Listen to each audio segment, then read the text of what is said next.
Hello, everyone, and thank you for joining us today. My name is Catherine Shao, and I lead the sales enablement practice here at Oxygen, and I'm going to be your host for today's experience.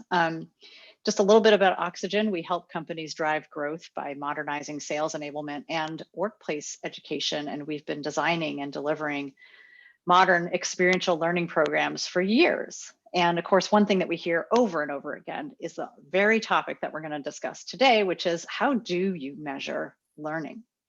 And for what can be a very thorny topic or maybe a difficult topic, today's esteemed speakers are Oxygen CEO Juliana Stancampiano and Oxygen's VP of Enterprise Solutions, Rob Osuch. So just a little bit of introduction about them. Juliana is our experience guru when it comes to workplace learning, particularly for sellers and customer-facing teams who are out there every day, virtually, of course, in many cases, and thinking about how to help them succeed and learn new things in their job. And she'll be joined by Rob Osuch, who leads Oxygen's transformation and modernization solutions. So he helps leaders develop their operating models to be more adaptive in today's constantly changing world.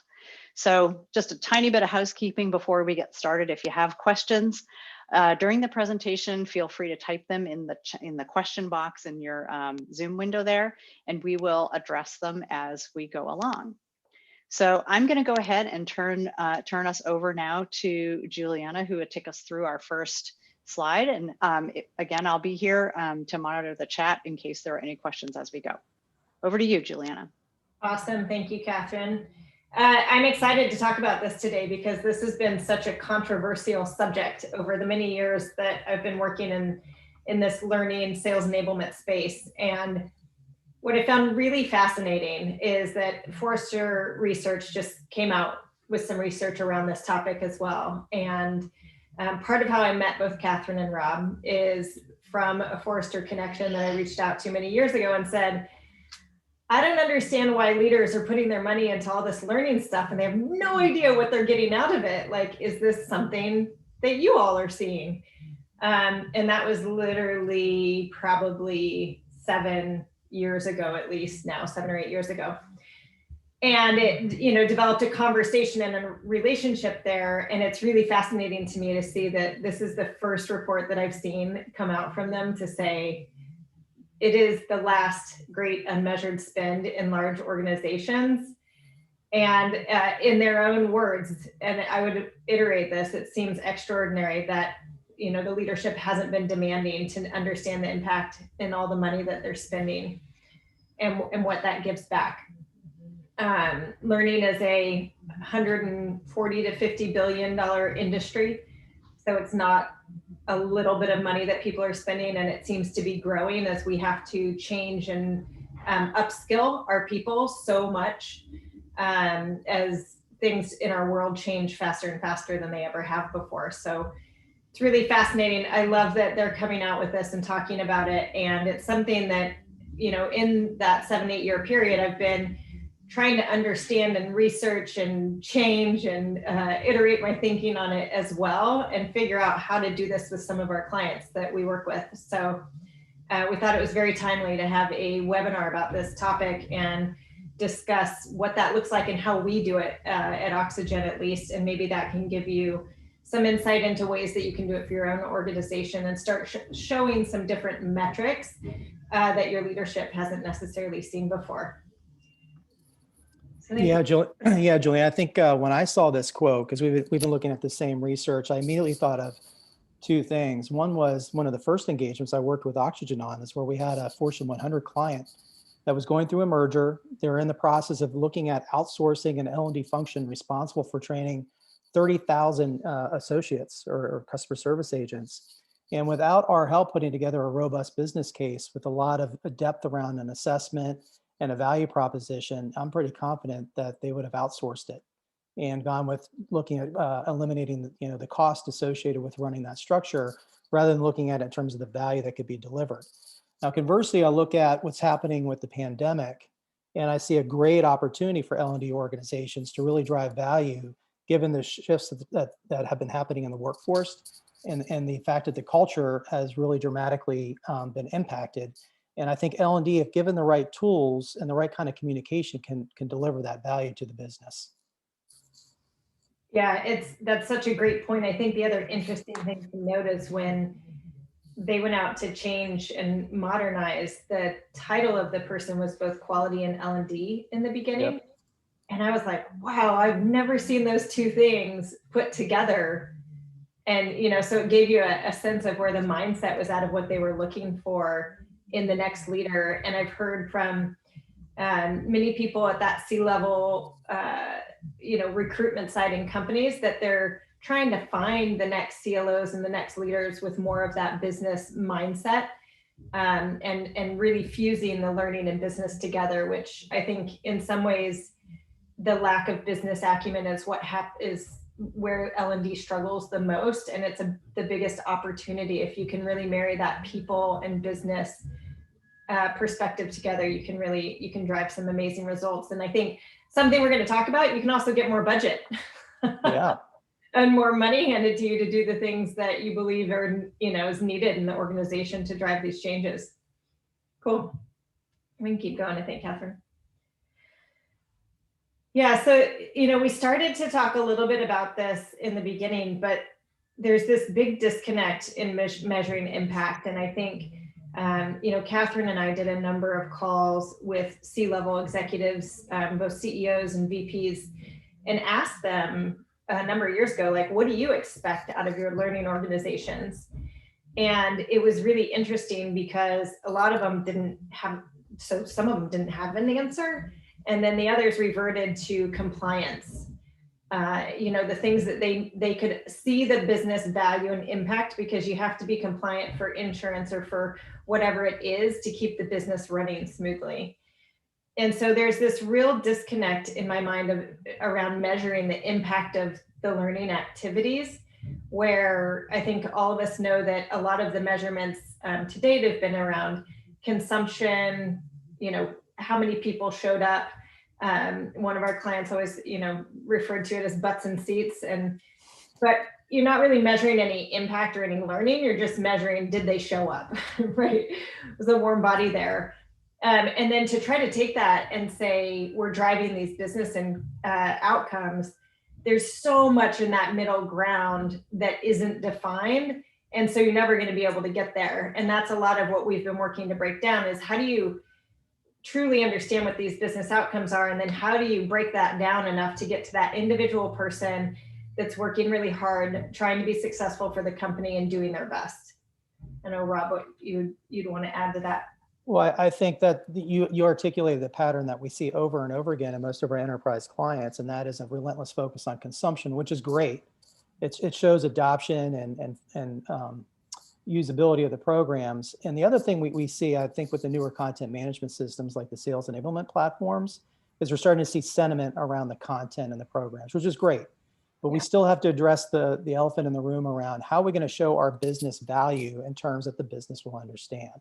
And I think, me not coming from an L&D background, coming into Oxygen and working a lot with L&D organizations recently, that's the gap that I see. And that's the power that I see in the experience architecture practice that we have, where we're going to go through an example of how we can do that translation. Yeah, that's great. You can keep going, Catherine. This is always funny. Outcomes look so straightforward, right? So how come we can't measure them? Or, and we have this conversation a lot with clients about, well, what is the outcome? And I think sitting in that space and iterating on what the outcome truly is that the business needs to measure is uncomfortable. It takes more time than people would like to admit. And yet we find that when we get really clear on what the outcome is that we're trying to drive, everything else falls into place very quickly.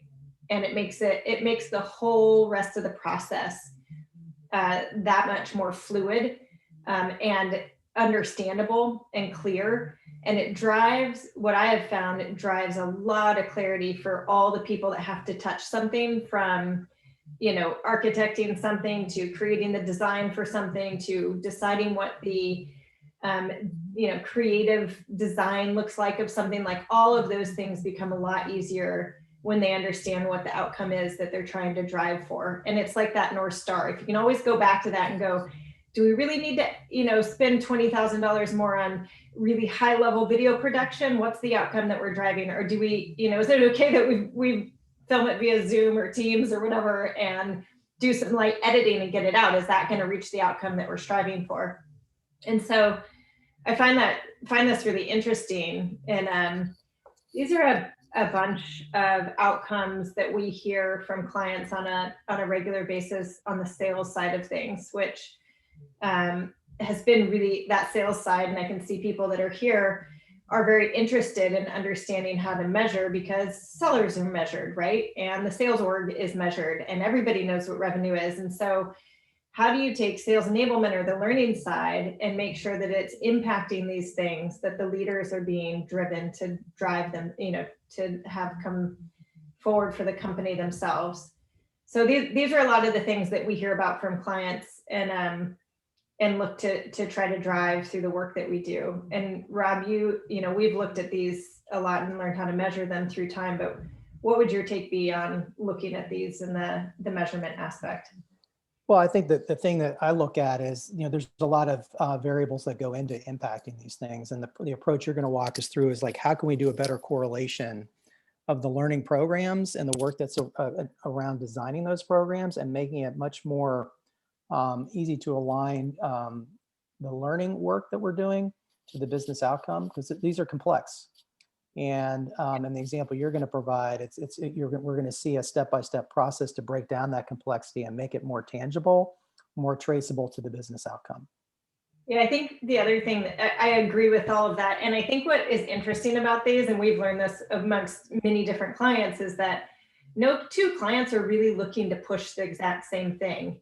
Yeah. And knowing and understanding how their business runs and what they're driving makes a huge difference of what it is that you're going to look at from an outcome perspective. Keep going, Catherine, and we'll dive in. I feel like we're talking all around the thing. We need to just kind of dive into it.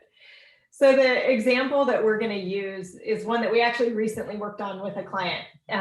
Their focus for one of their sales roles is around increased revenue and market share specifically. They want more of the market share, which will drive revenue, but it's really that market share that's interesting to them because there are other players in it and they're trying to gain some of that, right?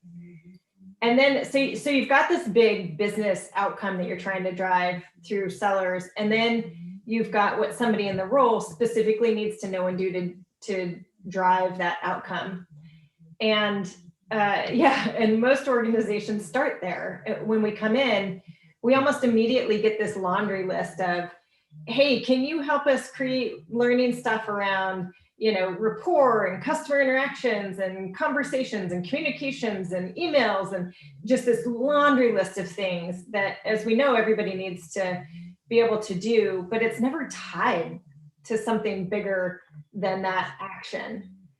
And so if we don't have that North Star, that vision of what it is that we're trying to drive, it's really hard to know what to put in the learning experience for somebody. At what level do they need it at? What depth do they need to know how to do this? Like, what's the scenarios that they're going to be walking through? And we find a lot of times that there's this blind spot of role empathy is kind of how we've been talking about it for a number of years. Because a lot of times as well, the other thing is, the client will say, I'll say, okay, well, who in your organization needs to be able to do these things? I say, our sellers. You're like, okay, yeah, I get it. I know we're in the sales organization, but which sellers? Well, all of them. And I know a lot of you are in the sales team where it's like, well, there's a lot of different types of sellers, and there's different things that different sellers need to know and do, and they're not all created equal, right? And so we really have to break down, if you want to measure pure business impact, the only way that I've found to do it, and I would love it if somebody else had a different way to get there, is to do it by role.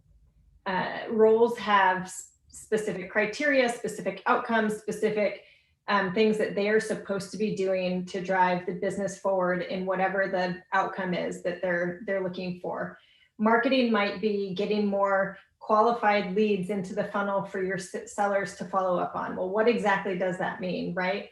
and which marketer is doing that specifically. So when you start talking business outcomes, you need to know directly what role needs to be doing that thing so that you can break it down for them specifically. Rob, I don't know if you have more that you'd share there of what we've seen. I think the thing that resonates with me is topics and modalities is like where we jump right into, and it's like we got to stop for just a minute. And I'm really big on communicating and aligning to business stakeholders with every shared service organization that I work with. And so when we can put things in terms of the business language and working backwards, like we're getting alignment around what the need is and the problem and the outcome that's driven before we get right into solutioning, which is what I see when I look down at what someone needs to know and do. When we get into topics and modalities, let's make sure we get an alignment around what the needs are first.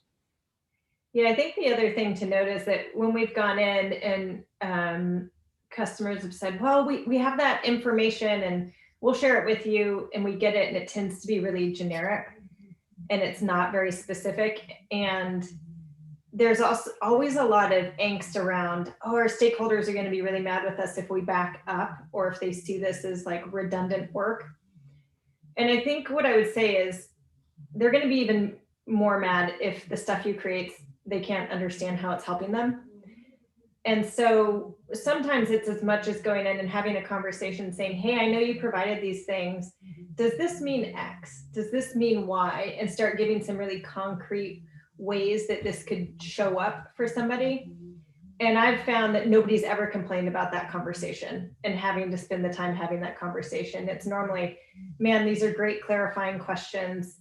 You're right, we need to dive a little bit deeper so that we're not wasting the time of our people, right? So especially with this pandemic going on, we are hearing from many clients, it's like, how do we get our sellers focused on customers and the customer conversations, less learning, more doing, and so this also helps to say, hey, we don't want to waste their time. We don't want to waste your time. So we want to make sure that what they're getting is going to directly be able to affect and help them do their job in the way in which we want them to be doing it and driving the outcomes we want.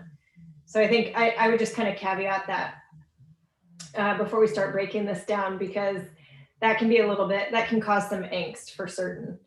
But I feel like it causes more angst for me on the other end when it happens and they're like, now what? And you're like, oh, well, we didn't have these things. And then that is that's a conversation nobody wants to have with their internal clients and stakeholders. So we're going to look at this from the view of an account manager role that's trying to increase revenue and market share, and then what someone needs to know and do. And we're going to walk through the steps we walk through to work backwards from the outcome all the way down to what somebody needs to know and do and how we organize it. So I don't know if you want to do the first build, Catherine. Yeah, so increase revenue and market share. So somebody's got to have quota attainment in order to do this. And that quota attainment could be different things depending on what the outcome is that you're driving. So getting really clear on what quota attainment means and what that looks like once somebody reaches it is paramount to hitting that outcome. So we've got to define that. What does that mean? We've seen quota attainment mean different things at a lot of different companies. And if you don't know what it means for the company and for the role specifically, you're never going to be able to back into and help them with what it is that they need to be doing. So in order to hit quota attainment, we probably have to close a deal. So what does it look like to close a deal in this role? What's my part in this deal closure? What am I driving as an account manager? And how does that actually happen in reality? So if they have to close deals to reach their quota attainment, you can kind of see where this is going. We have to understand what each one of those steps looks like. The other thing I would say is that we've done this for both ongoing development as well as onboarding. And in those different scenarios, you have to think about where somebody's at in the progression of their role and their ramp to know what depth of materials to get into around these things. What do I need to know about closing a deal in my first 4 to 5 months versus what do I need to know about closing a deal past my onboarding and when I'm really in the flow of my work. So something to think about there as you're mapping this out. And then, yeah, so in order to close the deal, we have to get meetings, right? And this part is where I would say is like the meaty part, especially for a seller, is there are so many different kinds of meetings that you probably need to get to close the deal to reach the quota attainment that's going to increase the revenue and market share. So we got to break down all those meetings, all of them. What do the customer conversations look like? What do I need to be prepared? Who's going to be with me? Who's not going to be with me? How do I get, exceptions for things? How do I get access to somebody, to bring with me if I think it's going to be a big deal? How do I just all these different things? And the lovely part about customer meetings is that they jump all over the place, right? They're not like this lovely linear view of meetings that we wish we had from a sales process. If you look at these linear sales processes, it's not how it works. So how do we give insight into exactly what these meetings are, what they look like, what the expectations of our clients are, how we approach things, the tools that you have to take into them, and help to arm our sellers as best we can so that they can then go, I'm not a proponent of like, hey, we've given you all the perfect things that you need to go and have these customer conversations. It's, hey, we've given you a toolkit of things in order to have these conversations. You might have to tweak them and change them depending on the exact customer conversation that we're having, because that kind of editing is it's impossible at scale for an organization.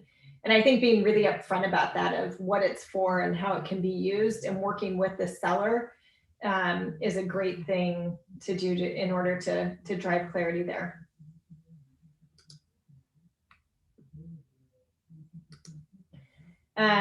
So then they have to have the conversations. So what do we need to know and do to be able to have these conversations? There's a whole litany of things there as well. And I think, the interesting thing, we're talking about an account manager role, but if this was a technical seller, for example, these conversations and tools and assets are totally different. They come in at a very specific time in a deal. They have their own toolkit of assets that they need, or, online examples, or whatever it is that the product is. And so that's why we have to differentiate per role. This is not going to be the same. A solution specialist is also not going to be the same, right? So you can already start to see the myriad of differences between the different roles. And if something's not role specific, you're probably going to lose your audience fairly quickly because they don't understand how this content is going to be helpful for them. And B, it doesn't work. You're not going to drive the outcome that you really want to be driving, which is so specific and clear. So the interesting thing too is we get told from clients a lot of times, like, that seems heavy or it seems overcomplicated.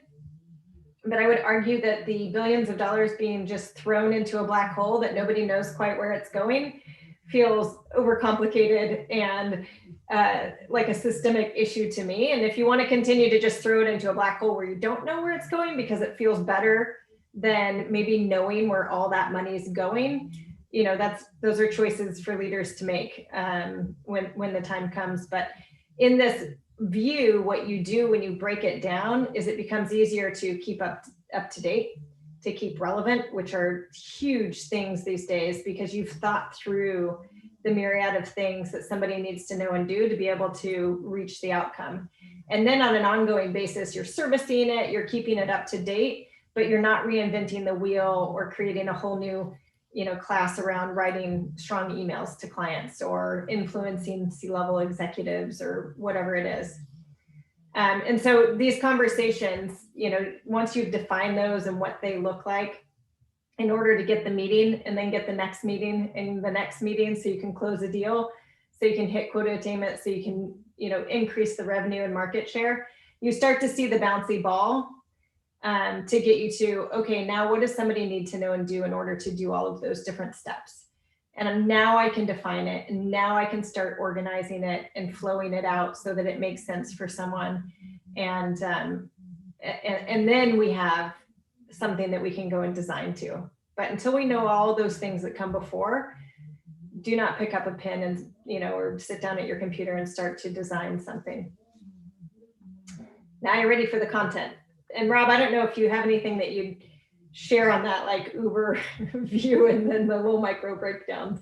Yeah, I think that was what I love about what we do in this stage is we're taking something that's really hard in terms of showing alignment between the initiative that we're taking on and driving to an outcome, is you're making it binary and you're simplifying it.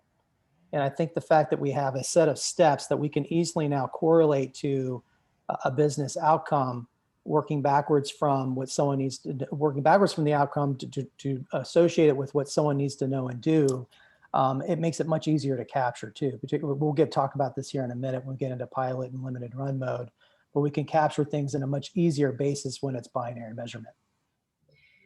Yeah, I love what you just kind of also brought up for me, is that when you do this and you have a really clear view of what it takes for somebody to get from one point to another, to the outcome, is that when your executive comes to you and is really excited about their new thing and they're like, we have to teach everybody X, you're like, okay, awesome. Tell me where it fits here. Like, where's it at on this continuum? Or, where do you think it actually fits in onboarding? Or is this ongoing development? Or when does somebody actually need this? And then they look at it and they go, oh, you're right. Maybe it isn't for this, but maybe it's for this other thing, or we don't need it. We don't need to do it yet. And that's a much more constructive conversation with a stakeholder, because you've done your homework and you know what's going on with your roles and with the outcomes that the business is driving. Or it's like, hey, we need to put this on our roadmap because yes, we do need to work it in, but it's on it, it's within the next 6 months, or it's starts giving some timeframes, and then the conversation's a lot easier to have versus the fire drill that we've all been a part of, trying to satisfy the executive and meet their need. I think the other thing that we've learned with this from that realm is that executives don't always understand the learning, and nor should they. But when you start to map this out and talk about the business side of things, they can start having a much more constructive conversation with you. And also you can get them off of the like, hey, we need more role plays, or we need more, specific little things, which is really funny. We run into this a lot with executives where they're trying so hard to like speak your language, but don't really know what, they're not up to date on it. They're not as fresh or modern as you are when you're doing that role. And so it moves out of those types of conversations into more about the business and what the business needs are. And they can add so much value in that stream. Cool. You can keep going, Catherine. Yeah, so we talked about what else needs to be in place, and we spent a lot of time on the outcome. And Catherine, you could probably continue to progress through this. I'm going to talk a little bit about the analytics and the systems if we progress through here a little bit, and then I'll pivot back to Juliana. When I think about the right side here, like what's the insight that we need to provide around the measurement, I think about 3 dimensions of data quality. Is the data and information relevant? Is what we're providing to the business in their terms and their language? Is it of value that they care about? Is it timely? Information's kind of like bread, as it gets stale and becomes less and less relevant. So we want to make sure the information is fresh and timely. And then finally, we want to make sure it's accurate. And a lot of the work that we've done, those 3 components are not always there, particularly on the accuracy side. We're finding that a lot of the data that's collected, particularly in CRM systems, is done in a very manually intensive process, and it doesn't have the quality around the data. On the system side, I'm looking at, in terms of scalability, do we have the platforms and the technology and the processes in place to do this at scale? Is there some type of automation that we can do for more manually intensive work? And so when I look at the analytics and the systems, I'm thinking about the operating structure, the operating model to scale our measurement for the learning program, because many of our clients are enterprise clients and they've got global teams, thousands and tens of thousands of employees, and that infrastructure has to be in place in order to give our business stakeholders that real-time view into the performance of the learning programs.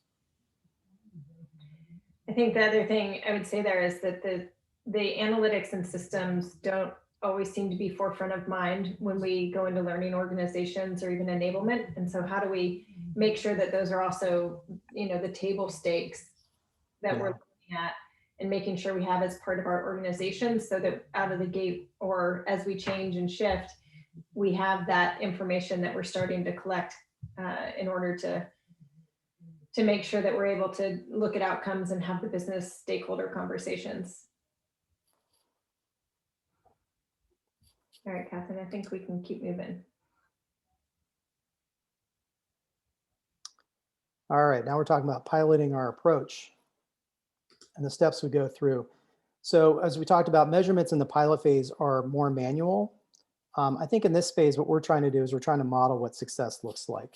That's going to be our focus. And then Catherine, you can continue to play out the rest of this slide. The other key learning that I've had, and I've learned this the hard way, is we've got to establish a baseline so we can show the value and the impact of what we're doing in the pilot phase.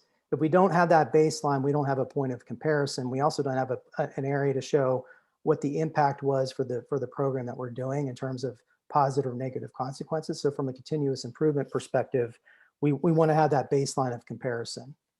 And the third step here, we're talking about getting alignment with our business stakeholders.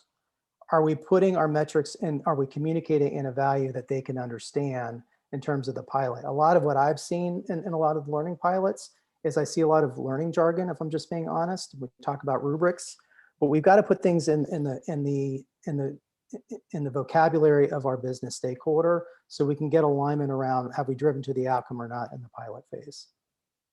And Juliana, I'll let you talk about the last step. Yeah, I think that goes into the kind of binary view, right? It's like, can somebody do this, or do they need more help to be able to do said thing? Yeah.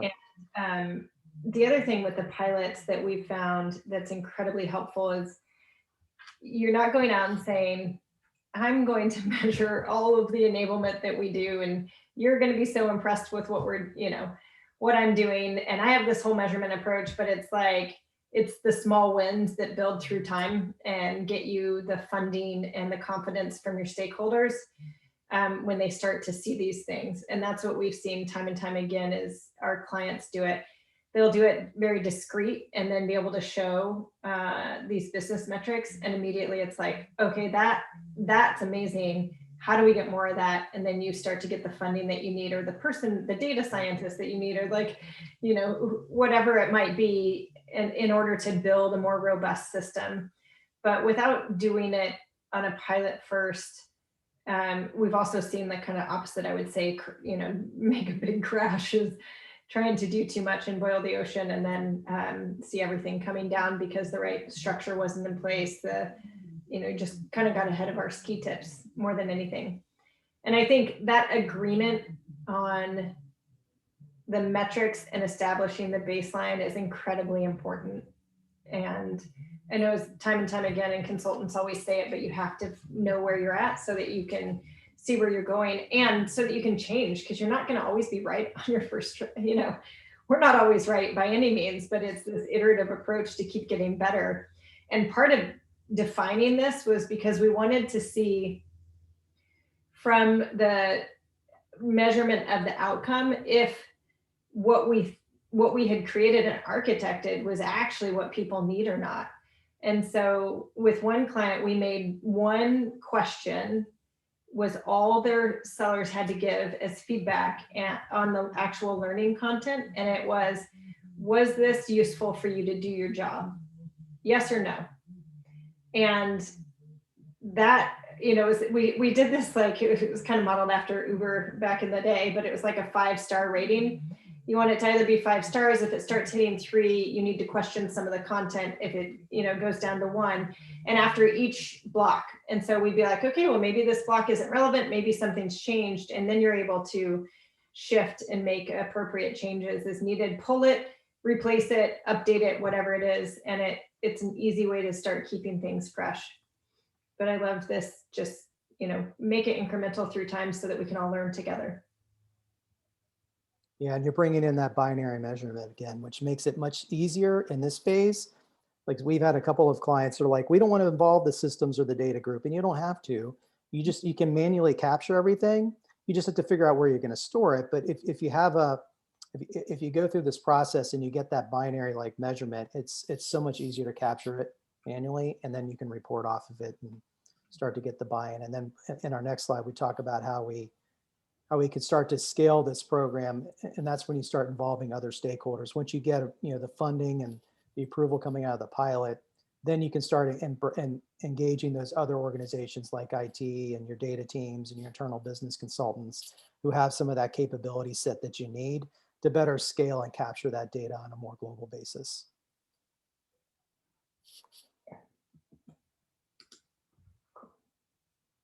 All right, and I think this is kind of a lead into what we were just talking about. How do we go from pilot to limited run to scale?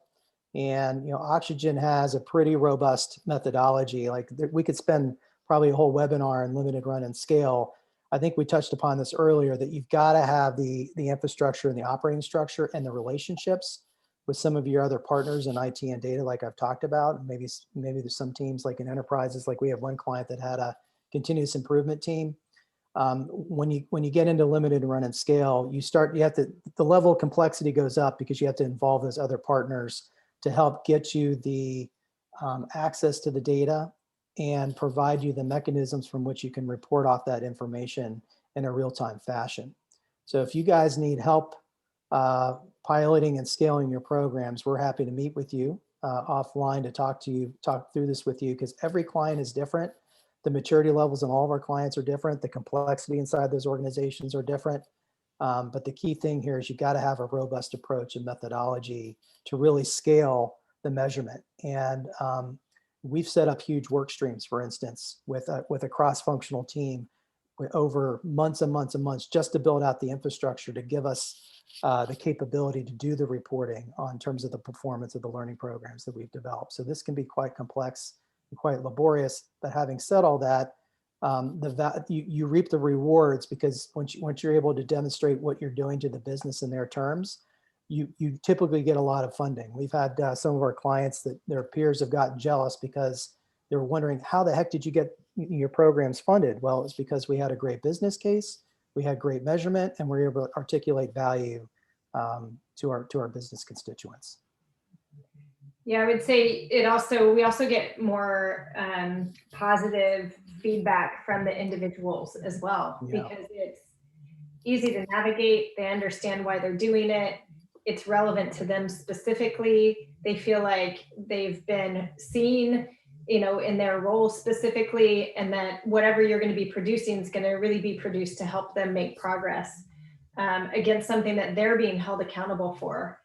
And for a very long time, I've always said, you can almost trace everything back to performance management of some sort, whether it's, on the sales side or whether it's a different role within an organization.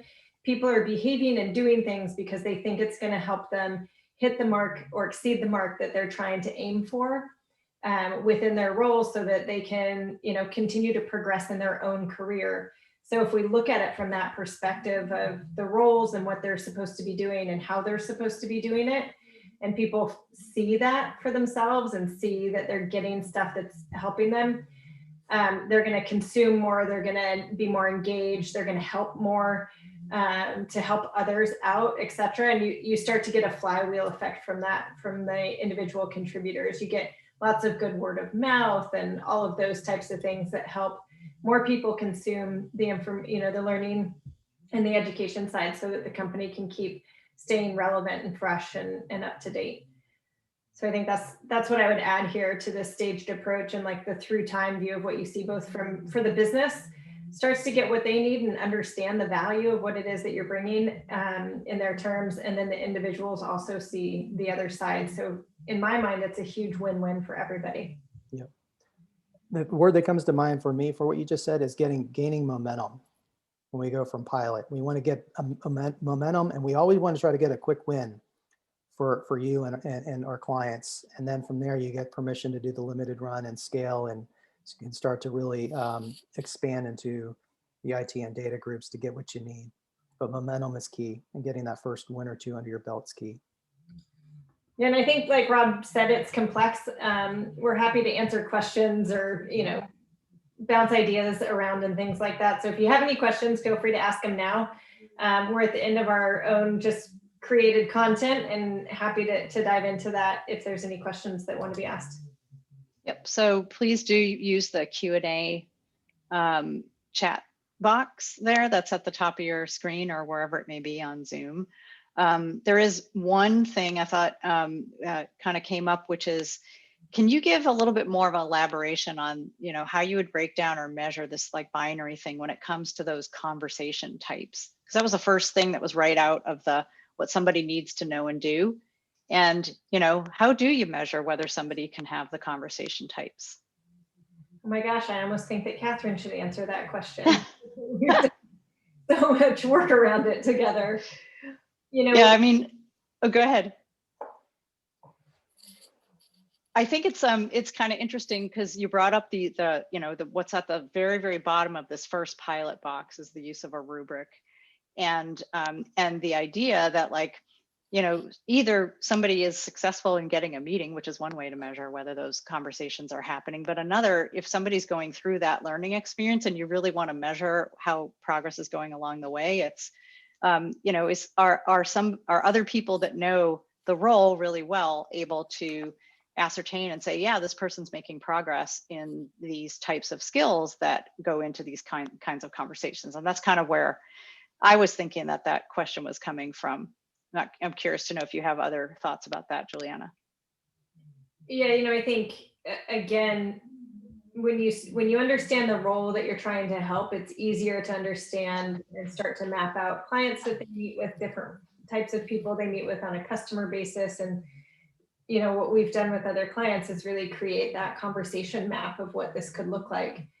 And you have to have it general and specific all kind of at the same time, because you're not going to be able to nail every single conversation, but you're going to be able to get a lot in there about this, the specific types of conversations that they're generally having. You talk to the people that are having them today, understand what those look like, and map it out to the clients that they're talking with, and then start mapping against that about what somebody would need to know and do to navigate those conversations.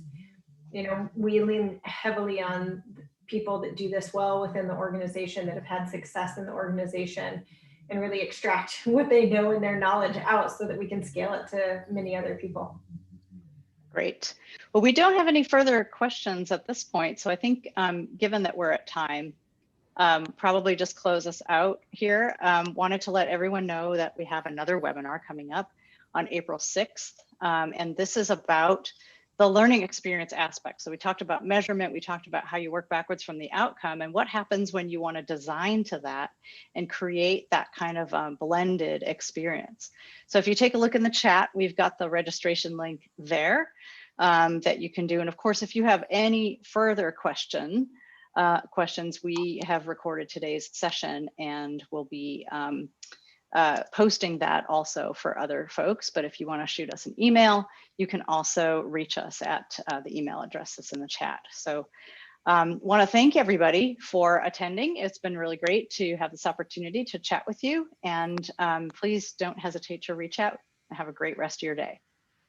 Thank you. Thank you.